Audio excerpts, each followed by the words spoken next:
Hello everyone, this is Joseph Grimm. I'm getting ready to bring on Michael Bailey Smith. He played in Men in Black 2. He's played in hundreds of films. He played Super Freddy in Nightmare on Elm Street, Dream Child.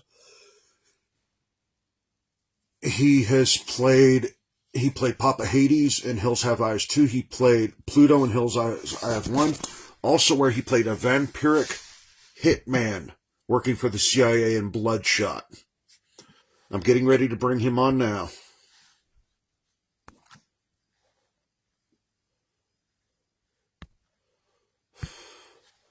Stop.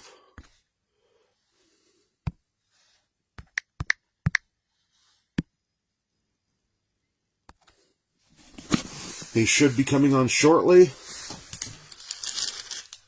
I'm trying to get him on now.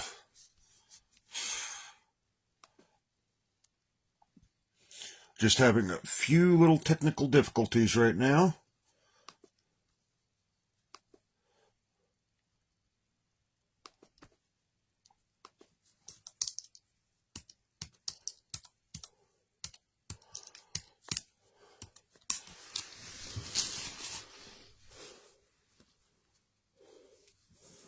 I'm waiting to where I can bring him on. Just getting to where I can get to him now.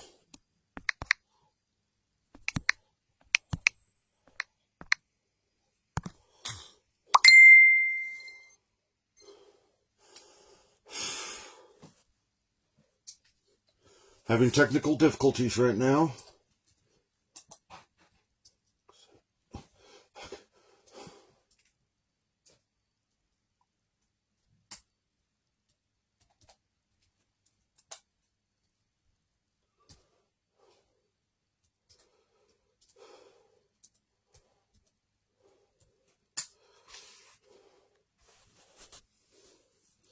Trying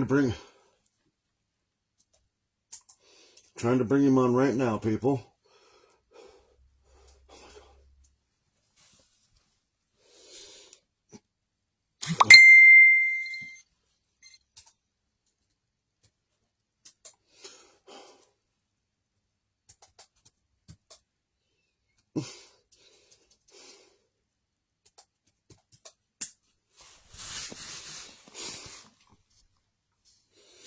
Just having some technical difficulties right now.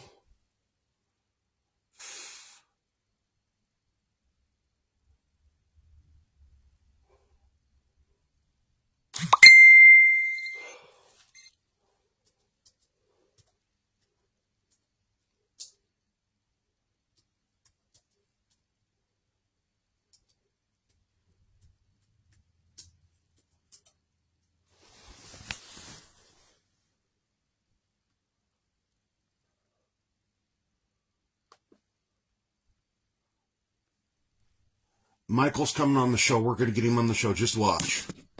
I've got this.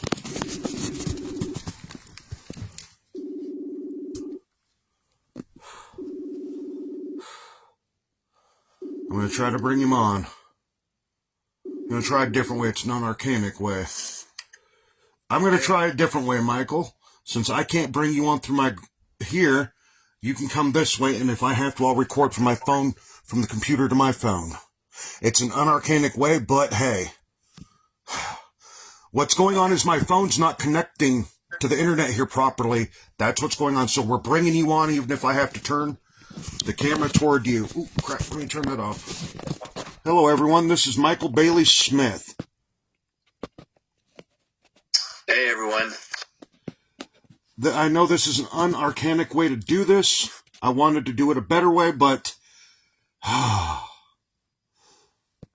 this is pretty much last time I tried to bring you on my show, Michael. This is what happened last time. The same issue. So my aunt, love her dearly. She goes, you know what? I have a feeling something bad's going to happen with your show. She goes, problem solve. I know you can. So I sat here panicking for a little bit, and I went, no, I got this. So guess what? You're on. Everybody, you do have a watcher. Someone watching. It is Jolene Yuri that is watching right now. So, Michael, what got you into the acting industry? What got you into the whole line of wanting to be an actor? Yeah, so we had to back up a little bit. So, I was in college and was a pretty good football player to where it got me in camp with the Dallas Cowboys. And then when I was there, and because of that, they released me. And so I went back and I had finished my degree. And while I was doing that, I got into bodybuilding. And I competed a few times and did okay. I was a big dude. I was bigger than anybody else, 6'4", and about 290 pounds. And so when I was doing that, I met this gal who was going to California, to San Diego. We were dating, and so I followed her out there to San Diego. Well, that lasted about a month. And then so I was kind of just doing the whole bachelor thing and running around and having fun, and met this guy named Steve Henneberry, who was also a bodybuilder, and to this day still a good friend of mine. And he later became an American Gladiator tower as one of the American Gladiators. And so he said, "Hey, I'm going to go up to Los Angeles to review this movie called Nightmare on Elm Street Part 5, and why don't you come with me? Maybe you can audition too." And so I went up there with them, and I ended up getting the role, and that's how the whole thing started. So, yeah. So your first film was Nightmare on Elm Street. Yeah, Part 5, playing a bigger version of Freddy Krueger called Super Freddy. Yes, one of the best. When I saw that, I was like, I like Robert Englund, but I want to know who. When I saw that when I was younger, I go, I want to know who this big guy is. I would love to meet this guy someday. And just went down. Yeah, well, it was a small role. I mean, but what it did was introduce me to Hollywood, and it allowed me to get my SAG card, which is not easy to do because I got my first couple lines. And from there, I hopped in my car. When I got done, I hopped in my car from San Diego, and because it's filmed in Los Angeles, I went back to San Diego after the filming, and I spent about 2 weeks there. And said, "This is what I'm going to do." So I moved up to Los Angeles and got a crappy apartment in Los Angeles and slept on the floor for a while, and just kind of made my way. And so my degree was in computer science. So instead of waiting tables between acting gigs or whatever, I worked at a consumer products test laboratory for computers and peripherals and things like that, and software. And so I wrote test scripts and test code, and I did testing and things like that. And it was a contractor job, so whenever I had an audition or if I ever did get a role, I'd go off and do it. So it was very flexible. And so that's kind of how the whole thing started. And I treated acting the same as I did football when it comes to training and get ready for a game. I took it very seriously. A lot of big guys just thought they could, just because they were big and scary, they could walk in and get the part. But if you could actually, build a character and, understand the script and the story and the narrative and things like that, you can set yourself apart from others. And that's what I did. About 4 to 5 times a week at night, I'd be in acting class, scene study and improv and cold reading and audition technique and everything, just to learning the craft and getting better. And it took me about 2 years I studied throughout my whole time as an actor for 30 years, but for 2 years, it took a while to start getting the hang of it. I had to audition in that interim. I would between that period, I would audition and things like that, but I barely or rarely ever got anything. But when I started getting the hang of things, started learning the craft, is when I really started working quite a bit. Most actors would get like maybe 1 out of 50 or 100 auditions, and I'd probably get out of 10, I'd probably get 6 of them.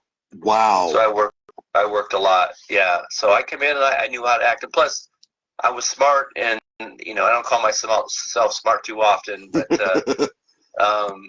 So what I did was there was a gal named Josie DiVincenzo, and she was a really good actress, had been on a couple TV shows and things like that. And we had the same manager, and she would do private coaching. So before I would go to an audition, I'd go over to her house or apartment, and we'd run through the script or the size or the audition material. And I'd do that, and I'd work on the character and get it really down. So then when I walked in to reach for the casting director or the director or producer, I was rocking and rolling, and I'd crush it. There have been times that I did so well the director got up and hugged me because he'd been looking for somebody for so long, and I walk in, I just crush it. So, and that's how I did it. And plus, I'm a pretty easy guy to get along with,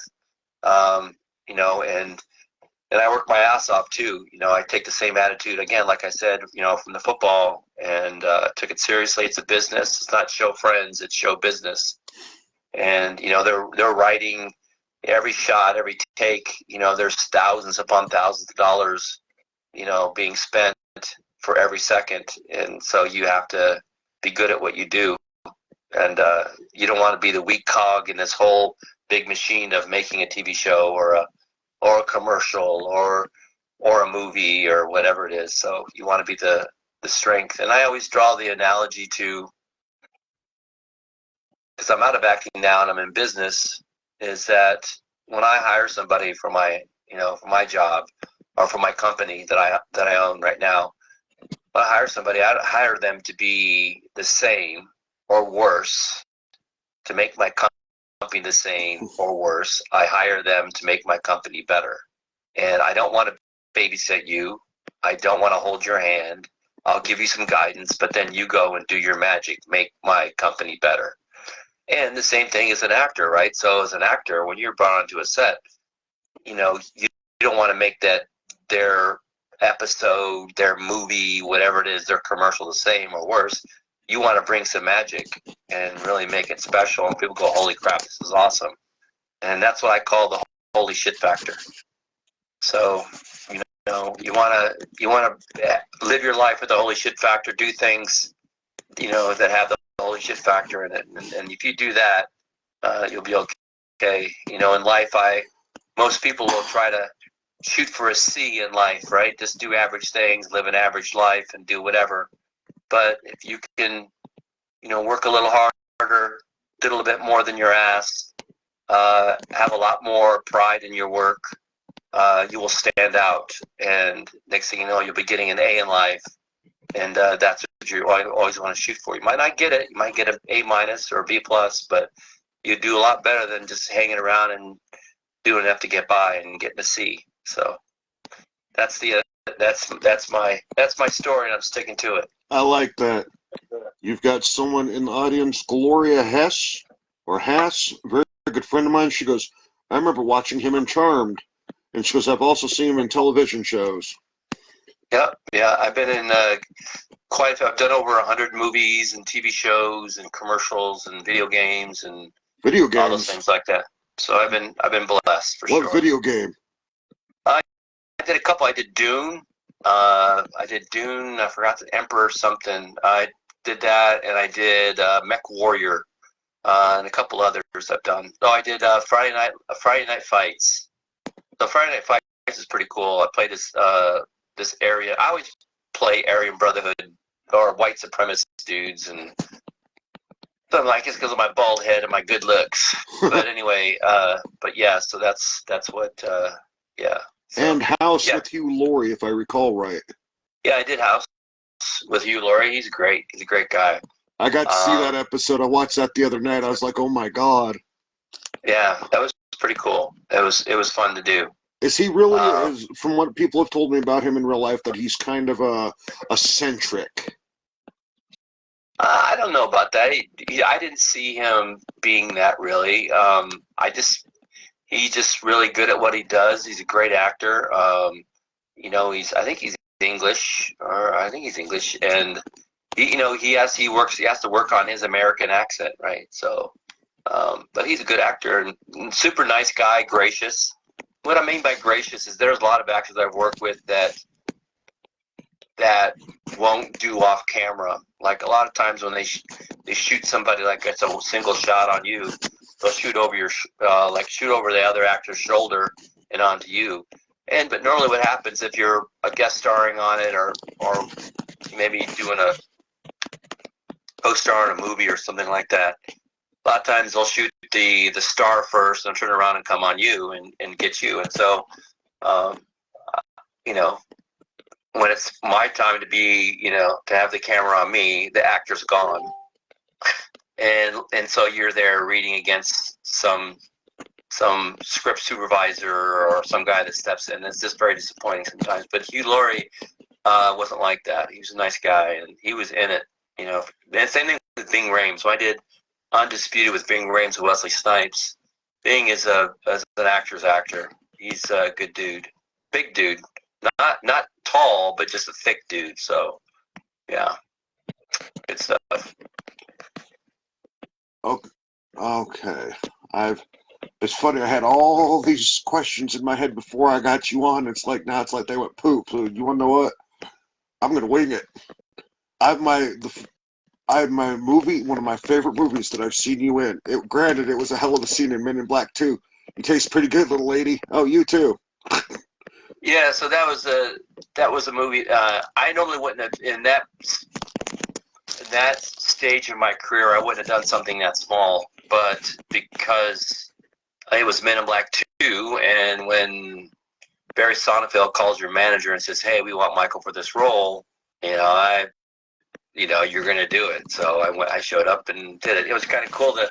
The leather outfit that I wore, they ended up something that Laurel Flynn Boyle, who ends up eating me, she wears that throughout the rest of the movie. It took 2 weeks to fit that for me. They made that thing from scratch, that leather outfit. So it was pretty cool. Oh, wow. Yeah. That sold on eBay for I don't know, $300 or $400. I wish I could have bought it. So wow. Yeah. The best. There's a lot of my outfits. The Hills Have Eyes, that outfit sold, and then some stuff from Charm sold. So yeah. Gloria Hass goes, do you have a favorite role? I'm going to modify her question a little bit. Your favorite role that you've done of all time that stands out, that people will look at you and be like, hey. It's like them looking at Anthony Hopkins. His biggest role was Hannibal. Them knowing him. Yeah, of course. But your biggest role that people stop you and go, hey, we know who you are. You were so-and-so. Yeah, I don't listen. If you recognize me from Hills of Eyes, then I've gotten a lot older and scarier than I think I am.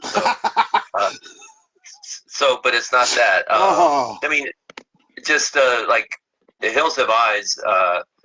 I love that. He didn't have a lot of dialogue, but man, the emotional level was crazy. It went from being, this insanely enraged dude that ran through doors and walls and crushed people and things like that, to being an innocent little guy when he picks up the baby and and the baby's goo goo and gaga to me and things like that, and I'm just playing with him, and we're like two little children. I love those kind of ranges in emotion. But there's a TV show that I liked quite a bit.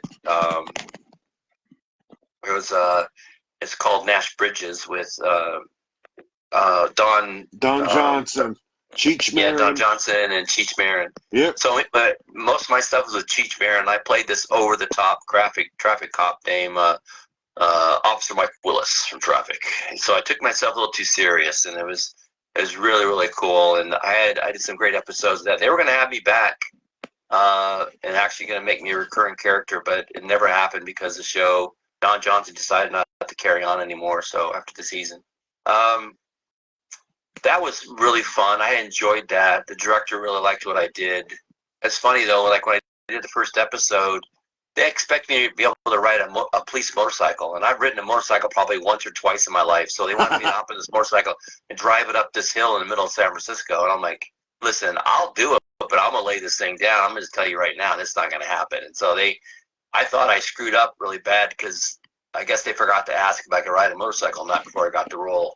But they winged it. It was good. So they called me back like a couple of episodes later and had me back, and they had a stunt guy who doubled me on any motorcycle stuff. So that was freaking awesome. I remember you from Don Johnson or from Nash Bridges. That's why my mouth hit the floor. I was like, I remember you. Yeah. So that was great. Oh, wow. And Cheech was a great guy to work with, and yeah, it was good. That was a good role.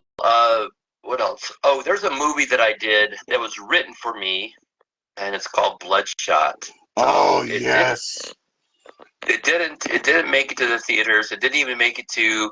It's on Amazon, and I play a vampire that works for the CIA, and I kill terrorists. And that movie is it's your typical B movie, but it has some great people in it, like Brad Dourif, Lance Henriksen, who plays my boss. He's great in it. And the guy who was I forgot the guy's name.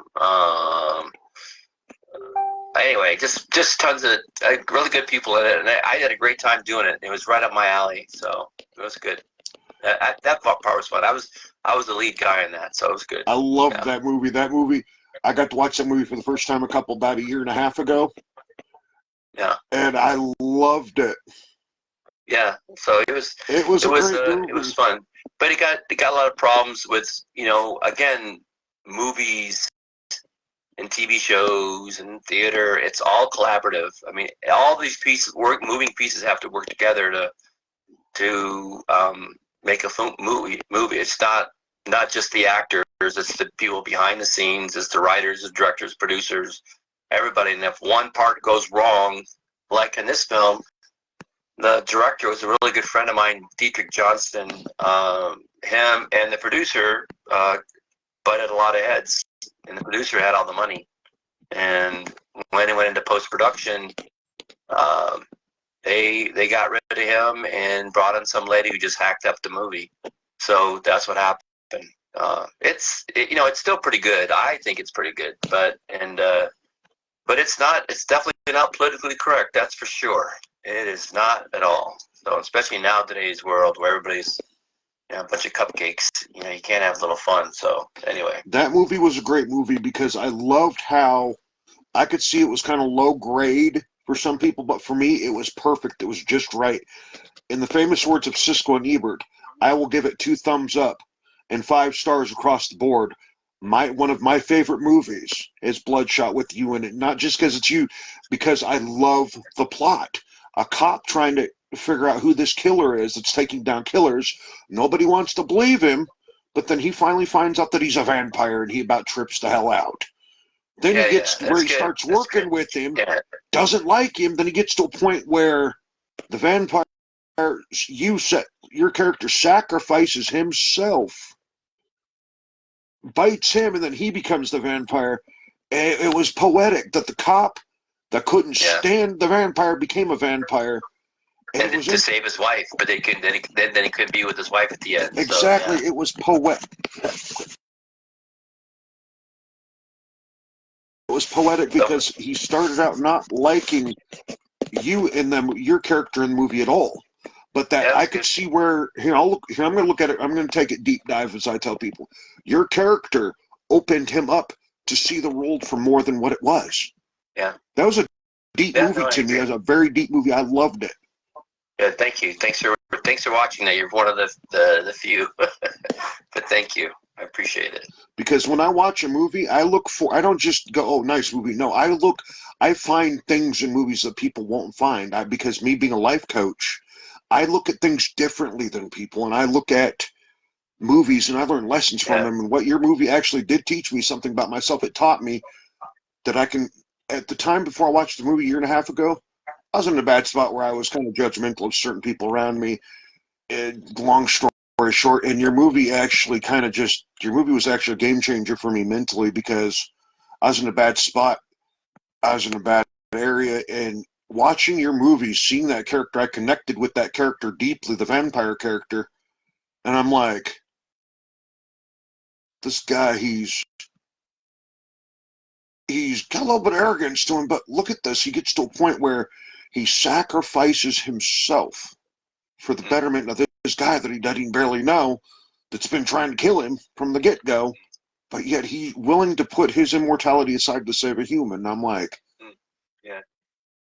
And it blew my mind. So your movie actually, say for what it was, I was in a really bad spot, and I was down in the dumps. I was really depressed. I had just gotten out of a bad relationship. And your movie, honestly, save for what it was, saved my life. It stopped me from making a bad choice and ending my life. So your movie saved me. Well, that's Dietrich. So I just played a part, so I'll let him know that. But thank you. I'm glad you're still breathing. That's a good thing. So it's always good, because if you're still breathing, that means you can change things. If you're not breathing anymore, there's nothing more. It's just you're just it. But there's always a chance to be better, to to heal yourself. As long as you're still breathing. So that's I think that's important. And I myself, I've been through some spots where I too was pretty mentally low. I got, after the Dallas Cowboys, I went back to Michigan and got caught up with some bad dudes in Detroit. And, I've been shot and stabbed, and people sitting on the car waiting to take my ass out. That was a rough time. And then I was in a marriage for like 28 years, and most of that wasn't fun. The only thing I hung in there for was the kids. And there were times there that I questioned, what am I doing? So, and so I it might not have been at your level, but I've been in some pretty rough spots. So yeah, but as long as you're breathing, there's another day. That's all that counts. As long as we all breathe, there's always another day, another horizon to meet. Yeah. Oh my God. Just drinking some water behind the scenes. So it's interesting. I read your bio, loved your bio. Your bio was definitely... I've interviewed some actors throughout the years because that used to be my career. When I told you what I used to do, my career I used to do when I was when I was a contractor, but in between that, I would travel around the country going to Paracons, Comic-Cons, horror cons, and interviewing people. I've interviewed people from Kane Hodder, Freddy Krueger,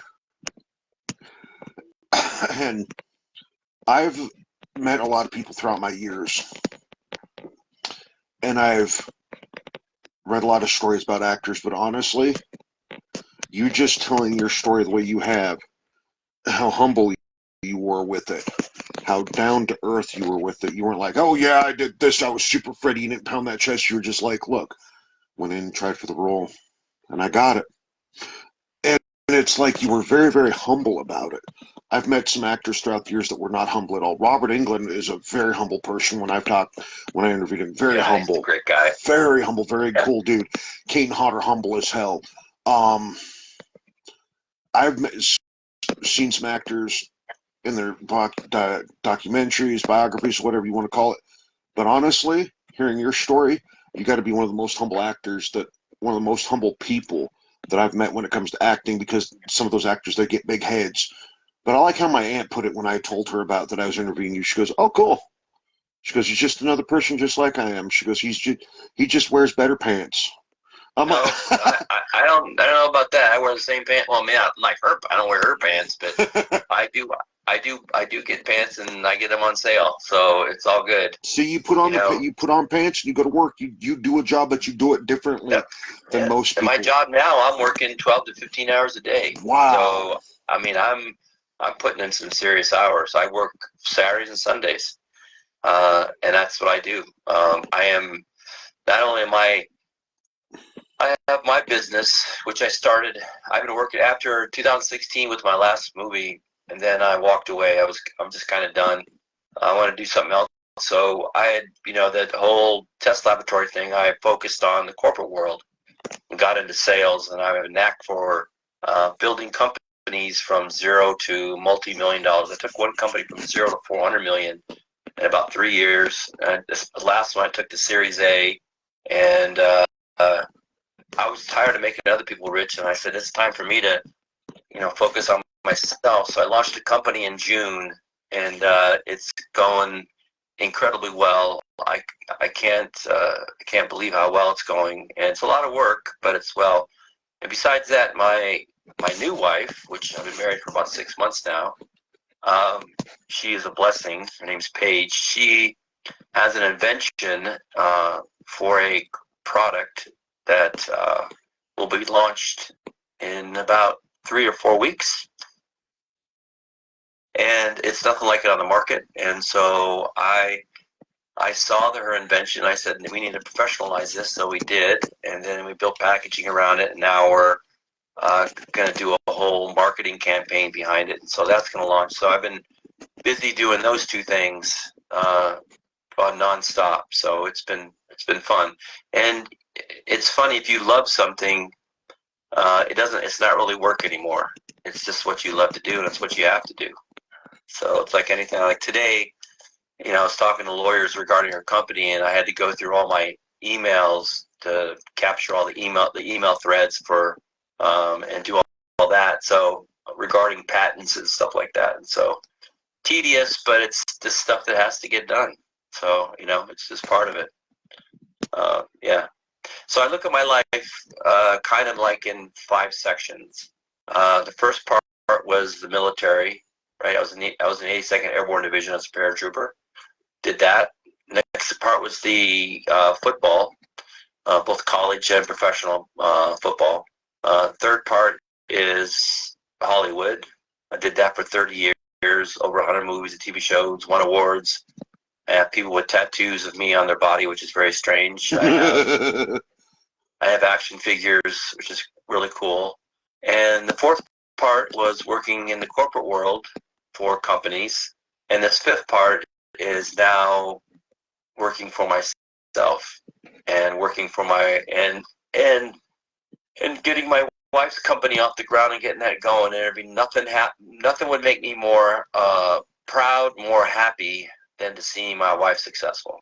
So that's what I want to do. You definitely, the way you talk about your wife, it's like high regard. Most husbands, they're like in the role or been in what you've been in, whether it be acting, whatever. I've seen some actors, some husbands get arrogant about their wife, the wife get arrogant about their husband, and it's like, but like I said, you're a very humble person. I love the fact how you speak highly of your wife. That all the time. It's. But listen. If I didn't, my last marriage, I had a lot of love to give, but how can I say this without getting too emotional? Get emotional if you want to. It's your show. No, I know, but I didn't get a lot back, and so but I stayed in because of the kids, 2 boys, which are phenomenal men. Now one's 27 and one's 22, and so with and then I was single for a couple years, and then I met Miss Page at an event in Dallas, and she said she lives in Northwest Arkansas. I'm like, that's about 5 hours away, and I said. Okay, I'll be there next weekend. So I drove up the next weekend, and then I drove up the next weekend, and I drove up the next weekend. The moment I saw her, I was married. There was it was over with. So, and people ask me, I live in Northwest Arkansas. I said, I like it, but I like her a lot more. And that's true. And so, so it's been fun. And when you spend a lot of time in one marriage, you learn a lot and you learn lessons. And so any mistakes that I've done in the past, I'm not going to do those with Paige. And so, and I want to be loved, and that's important. So that's important. It makes you work harder. It just makes life in general. You're just happier. Her and I were in Niagara Falls this last weekend. I was signing autographs at it was called Frightmare in the Falls. Great show, great people, great people that promoted it. Promoters were really good, and her and I had a blast. We had some nice dinners and saw the Niagara Falls, which I'd never seen before. And oh wow! but I got to see with my best friend, and that's her. So, and she's pretty damn good looking. So that's I even know. better. I saw a picture of you and your wife. I was like, oh, that is cool. I've got someone in my life, but it's them and I stay behind the scenes with who we are. Yeah. We don't put us out there in the open. Yeah. I was in a relationship for 10.5 years once, and we both did a lot of crap to each other. Just long story short, it didn't work out. It got too toxic. Yeah. Well, my last one, there was no fighting. It just became dead, and it was a slow, painful death. Yeah. So, and I think both of us were kind of mad because we were older, and going, damn, maybe, probably both were thinking we should have left earlier, but again, we wanted to hold our family together because of our boys, and I think that, to me, that's important. To me, that put that above my boys' happiness, above myself. And people said, no, you should have done that, but I don't regret it. The only thing I regret is that I wish I would have found Paige a lot earlier, because we'd have about 50 kids right now. That would be awesome. She's a beautiful lady, and we'd have some beautiful kids. But yeah, anyway, good stuff. What else you want to ask me? Oh my God. What was your last? What was your 4 greatest movies? If someone were to come up to you and say, "Hey, Michael, what are the 4 best movies that you've done and you would recommend us to watch that have you in it?" Oh, I don't know. A fun one is what is it? Spy Mate is one. It's from the producers of the people that did Air Bud and things like that. And I played Richard Kine's right-hand man, and yeah, so it's with Julia Roberts' daughter, Emma Roberts, when she was a kid, and so it's with her, and we shot this in Canada and Jamaica. Yeah, I got to ride a snowmobile, I rode a motorcycle. I got beat up by a chimpanzee. It was really good. It was fun. It was a fun role. Another one is Master of Disguise with Dana Carvey. Oh God, So I love that. I love that movie. Doing that movie was good. I couldn't quit laughing every time I see that movie. It's one of my favorite movies. Yeah, I think the outtakes are better than the movie somewhat. So it's good. And plus, Dana was just a really great guy. Another movie that I worked hard on, very hard, is not Undisputed, but In Hell with Van Damme, Jean-Claude Van Damme. So that one, I got the crap beat out of me, but it was good. It was physical. The last 2 weeks were nothing but fighting, and I didn't think I was going to come out standing up. So, but I just said, screw it. I'm gonna see what happens, and I just had my knee replaced like about a year ago. Be a year at the end of November 28th, and my knee was just really bad from the 3 operations and the damage I did from football. Being in the military, jumping out of planes, carrying all 100-pound rucksacks, and just all the the stunts that I've done and things like that. Because of my size and my look, it's tough to find a stunt guy. I do have one, a stunt double. His name's Tim Satars, or Bubba. Great guy, and he doubled me a lot in some things, but I was always a better fighter. So, and was a decent martial artist. So, I could do all my own fights, and like the Van Damme fights or the stuff when I was on Buffy or even on Charmed, or I got to fight Urkel, and Family You were on Matters. Buffy the Vampire Slayer. Yep. Oh my God, what character? Toph. Toph. So the character Toph. So it's when I was supposed to shoot the Slayer and split her in half between a good Slayer and a bad Slayer. I missed, and I hit the Xander kid and split him, and he became like a goofy one and a confident one. And so the plan was to kill the goofy one because it'd be easier, and then weaken the Slayer, but I hit the Xander instead, and so there was 2 halves of them, and then all that. So yeah, so I did that. I guess. Oh my Lord, I remember that. Yeah, Yeah, I'm so I gonna look. played. They called me Lava Face or Lava Head or something like that. So, but it was a character named Toss, so it was pretty cool. Yeah, Wow. yeah, good stuff. But yeah. So those are all good. I just had a good ride. Period. It was good. So I'm very blessed. I'm not done either. So I write. I've written about almost 15 screenplays. I got well, basically 14 and a half. One I haven't finished yet, but one of them got option just here recently, and it's called My Good Boy, and it's about my. It's semi-autobiographical. I took a lot of license to my story a little bit as towards meaning. I exaggerated some of it to make it more thematic. But it's about a kid who grows up being picked on and beat up, which I did in high school. And I used my anger that I had, my rage, and I turned it into becoming a good athlete and playing football. And then you always hear these stories about these great athletes who win the Super Bowl or win the World Series or some horse that wins, whatever. But you never hear about the guy who, blows out his knees, left with nothing. He's no longer a big man on campus. He's no longer in the limelight, and he's just left with nothing, and he's a has-been. And that's what I went through after the Cowboys.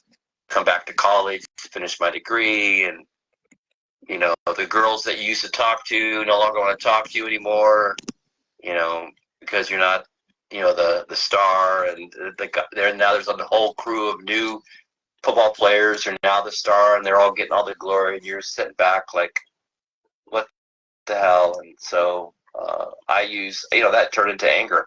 And so that's that story. And then how this guy gets caught up in working with a loan shark and gets drug into Detroit's underworld, and then how he gets out of it. So Sounds it's like that story. I like it already. I like the concept of it already because like you said, you were picked on high school. I was picked on high school. I played football in high school. Ironically, I folded my knee in high school. And the people I used to hang out with, yeah, I know it's true. You're like on the football team. You got all these people you hang out with. Yeah. You walk away from it, and these people are like, you're like, hi, and they're like, who are you? Who are you again? Yeah. Yeah. And you lose it all. It wasn't that bad. It just mentally it's really tough. And then you go through a bit of depression. You go through like you're lost because your whole life has been focused, since I was in the military, since high school. I finished my high school in the Middle East, in Iran, in the 70s.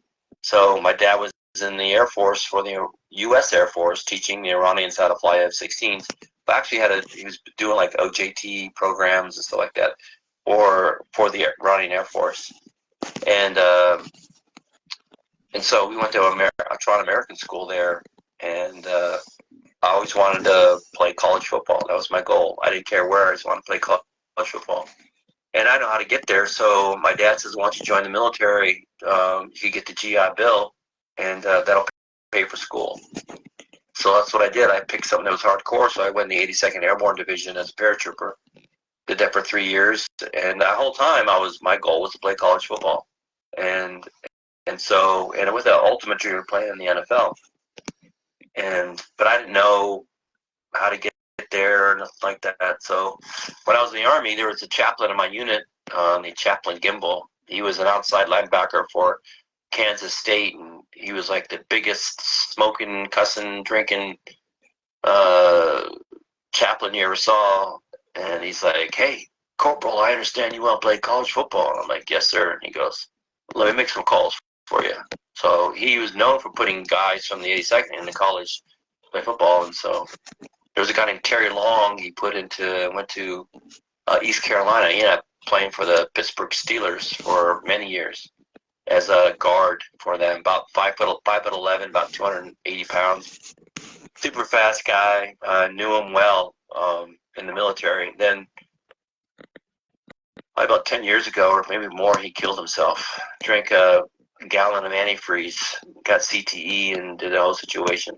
So, so for me, he had me going to Notre Dame.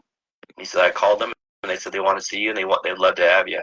So I was all set to go to Notre Dame.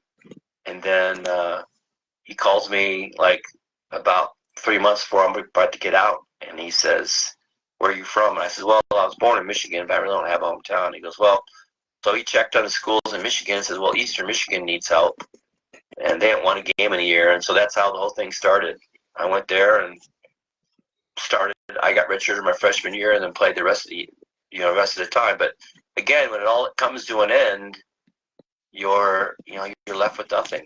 That whole drive and direction of playing college football, and then you get to the NFL and you get a taste of it, right? You put your helmet on, you go against Too Tall Jones and Randy White and all that. You get a taste of it, and then it just ends instantly, and you're left with nothing.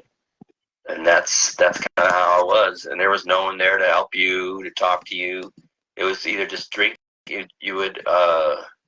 We used to do this thing called F squared. It's called fuck or fight. So we'd go into a bar and we'd try to get laid first. If not, then we'd fucking pick a fight. And trust me, there was a lot of fighting going on. We didn't get laid too often, but that's how it was. But I was just being angry, and it got me in trouble. But I got out of it. So ended up in California. And it's funny, I was in California. I had a nickname, which I'm not going to talk about, when I was in Detroit. And I remember I was in San Diego, and this dude come out of the gym, and I was walking into it, and he goes, yo, man, you're that guy, right, from Detroit? I said, nah, what are you talking about? He goes, oh, man, I know who you are. I know you, rep. And I'm like, nah, I know. He goes, nah. He kind of mad dog me a little bit, and then he just walked away. I'm like, shit. That shit follows you. So anyway, but yeah. I know what it's like. I know what it's like to have a past. Yeah. I have a nickname that I go by. That's mine.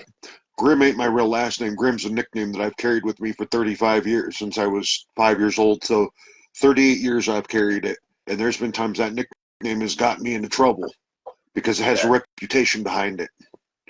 And I came back, when I moved back to where I'm at here in Kalispell, Montana, I bumped into somebody, ironically, that I knew from Billings like 10 years ago. I was at the store one day and he goes, you Grimm? I go, yeah, I'm Joseph Grimm. He goes, no, you Grim Reaper from Billings. I was like, don't know you. I knew who he was. So at a bar one night drinking with my ex-girlfriend that I had at the time, guy come up, grabbed her ass, and I walked outside to have a cigarette. He happened to come out, and I says, look, dude, that's my girl in there. He goes, and I give up. Why? I went to go walk away, and he grabs me from behind me, throws me up against the wall, and I'm like, I tried to walk away, but sometimes you can't. So I got into a bad fight, and I didn't realize who he was. His family was what they call Serenos. If you know what a Sereno is? Probably Mexican gangster. Uh-huh. Yeah. Oh, yeah, I stomped the hell out of one of their own, and that was his brother down at the store. I'm taking the trash out the other night, and there's a truck that pulls up in the alleyway. One pulls up from in front of me and behind me, and my hand's on my pocket because I always carry a knife with me. And they get out, and one of them walks up to me and goes, I remember you. You stomped the hell out of my little brother. And I'm like, and he goes, because my little brother deserved it. He runs his mouth too much. I'm like, phew. Yeah. He goes, all I was doing was trying to track you down, deliver a message from your aunt up in Billings that told me to tell you hi. I'm like, oh. It's like, oh my God. It was one of those situations that I didn't know how it was going to go. I don't fight, though. I haven't been in a fight in 2 years. Yeah, I don't fight anymore. I'm a father myself. I'm a father of 3 kids. So I can't fight. What example would we be to our kids if we do that? Yeah. True. It's true. Cool. What else you want to ask me?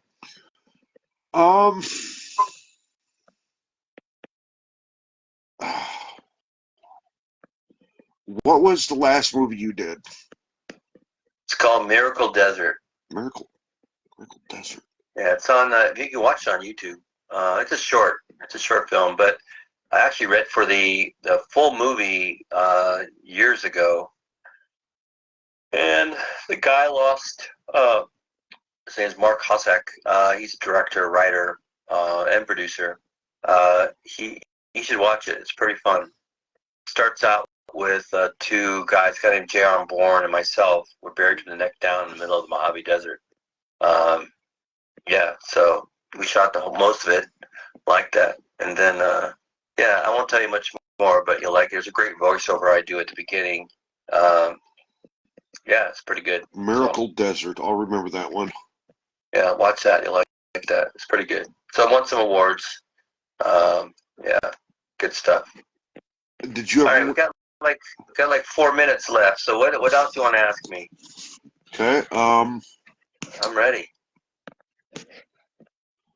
First of all, when you talk about big, as in how big are you? I mean, I'm curious. I mean, I'm 6'4", and I'm 6'4", and right now I weigh 255. Trying to get skinnier. I used to weigh 290, 295. You're only 6'4".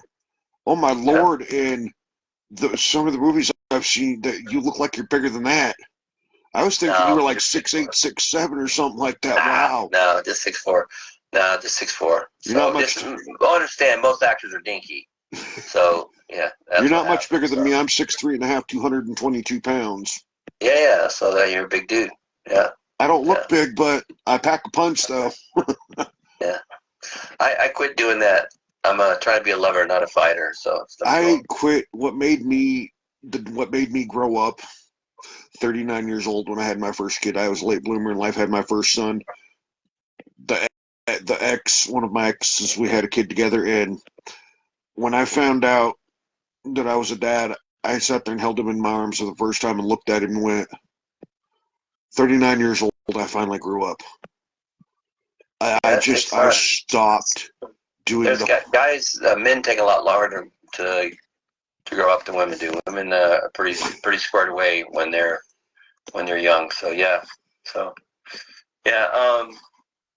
I'll be 67 in 2 days, on Saturday. You believe that? 67. Wow. Okay, I was going to give you a compliment. I was going to say take this as compliment. You look like 40, 41. Oh, I wish. Yeah, you do. I was wow. So yeah, I'm 67. So yeah. You do not look it, man. I have the work ethic of a 20-year-old and the spirit of a 20-year-old, and So you look good for being 66 years old. You look good for your age. I mean, I've seen some guys that look bad for their age at your age, but you look good. Wow. I go to the gym. I'm to the gym 5 to 6 days a week. I get there probably at 5 in the morning. I wake up at like 4:30 and throw my stuff on. By the time I drive there, I'm pretty full awake, and then I work out for about an hour. I do intermittent fasting. I stop eating around 5 or 6. Don't eat again until the next day at about noon or 1, depends. And I try to eat lean if I can. Lately, I haven't, but I'm going off the wagon. But yeah, it's all good stuff. Well, no, that happens because I try to stay on a health regimen diet myself. I'm not fat by any means. I try to eat things that are healthy because I have eczema, so I have to be careful what I eat because it'll cause breakouts. Yeah. And so there's times I'll fall off my regimen that I'm supposed to be eating and just go eat other stuff. So I know what it's like to have to fall off that wagon. You said we've got but a few minutes, but my biggest thing for you is one. Okay. Before I can get mine out, one of the guests asked the question. Gloria Hash, she's been with us the whole time. She goes, where in the Mojave Desert? She goes, she grew up in Quartz Hill. Oh, I have no idea where it's at. I don't I don't even know. But you go YouTube and you look up, and let me see if I can do it right now. She says also thank you for your service too. Yeah, thank you. No, it's good. My son, my older son's a lot more. He's in right now. He took my path. Miracle. There it is. Miracle Desert. So you look it up. It pops right up. So yeah. This is starring J.R. Bourne and Michael Bailey Smith and Bobby C. King. So it's pretty good. You'll enjoy it. But there's another one, Miracle in the Desert. This one just called Miracle Desert. So, but my son, he he played. He went in as an Army Ranger, combat veteran, deployed. All that stuff like that. Special operations in the 75th Ranger Regiment. He got out, played college football like I did, but he misses the military. Now he's back in, going a different path, which is pretty cool. I can't talk about it, but he's doing some pretty cool stuff. So, but yeah, so I got, and with what's going on in today's world, he's got about a year and a half worth of training before he gets there, but I hope they square all that shit away before that happens. So we'll see what happens. But yeah, so Miracle Desert. I don't know where it's filmed at. Let me see. I don't want. Hold on. I don't know what it is. It just says writer, producer, film on location, and okay, here it is. Film at the Rough Out Ranch in the Mojave Desert. Rough Out Ranch. Rough Out Ranch. I'll have to look that one up too. I don't know where that's at, but that's where it's at. So anyway, cool. Definitely, it has been an honor. Definitely being able to interview you has been amazing. I've done some. Thank you, sir. Appreciate it. Like I said, I've interviewed a lot of people, but the two most humble people I've interviewed throughout the years, two of them, I've had many favorite guests, but recently my favorite guests, humble people that I interviewed, was Jeremy Dolmel. He's a life coach and a recovery coach and an addictions counselor. I interviewed him back in September. And then now interviewing you, it's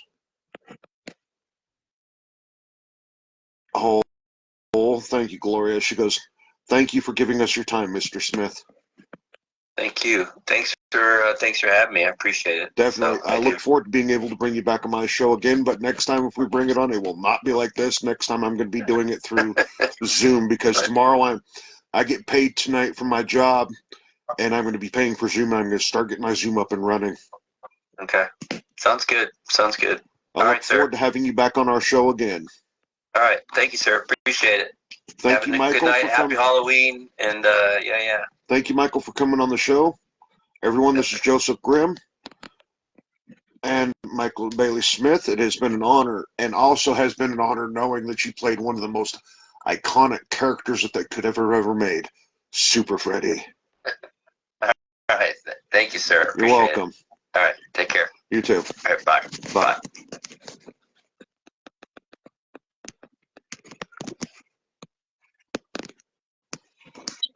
Well, everyone, that was Michael Bailey Smith. I hope everybody enjoyed the show. Peace out, everybody. And remember, happy Halloween. Have a good Halloween, everybody.